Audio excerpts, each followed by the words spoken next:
Exclusive. Fergie's devastating new life in disgrace and how she could fall even further with the former Duchess now adjusting to life as a commoner after being stripped of her royal privileges. One major, indefensible, decision from Sarah could be on the horizon with disgraced Sarah Ferguson now adjusting to her new life as a commoner after being stripped of her title and booted from the royal lodge. Rumors have started to swirl that Fergie will offer up her memoirs to the highest bidder. Sources have claimed that the former Duchess of York is actively open to offers to pen a spare-style memoir or do a sit-down interview in which she discusses her royal trials and tribulations, in order to reinstate some kind of income.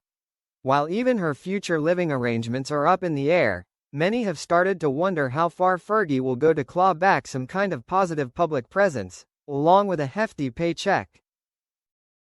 The former Duchess' new life in disgrace is a far cry from her former existence, as she contemplated moving in with one of her daughters, Princesses Beatrice and Eugenie, and has not been seen in public since the nature of her friendship with billionaire pedophile Jeffrey Epstein was uncovered. The revelations cost Fergie her role as patron for several charities, her title of Duchess of York, and her accommodation in the Royal Lodge. As Fergie weighs up her options while awaiting her imminent eviction from the Windsor estate, which is likely to take place in the new year, many have speculated that Sarah could stoop even further by airing the secrets of the royal family in order to line her pockets.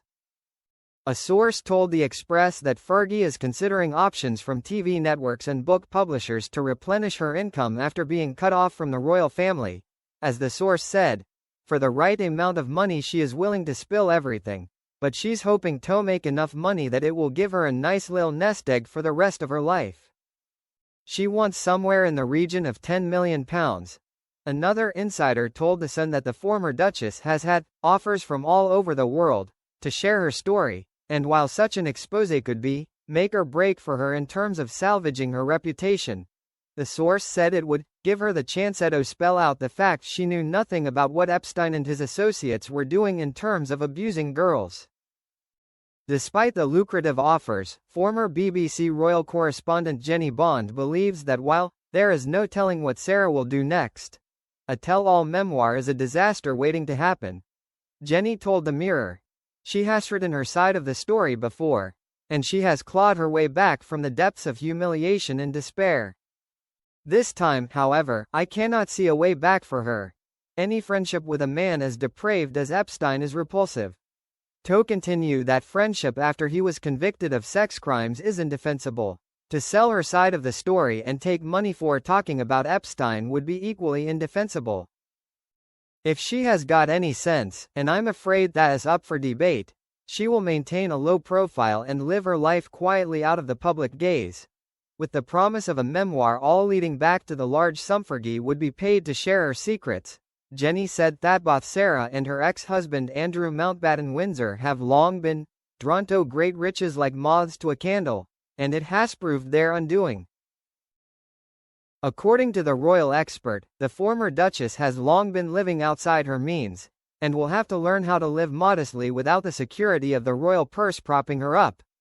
Jenny said, Sarah in particular seems to have been totally incapable of living within her means ever since she married into the royal family. Part of her money problems stem from her generosity. She has always loved to shower people with extravagant gifts. Perhaps because of her low self-esteem she thought it was a way to make them like her. As she said herself, she was always striving to be the pleaser. But both Andrew and Fergie seem to be trapped in a never-ending cycle of chasing wealth, no matter who their quarry is or what morals they hold. Now, in their 60s and both in deep disgrace, surely the time has come for them to cut their cloth to suit the money they have, and to live a quiet life without causing further embarrassment to themselves and to the family at large.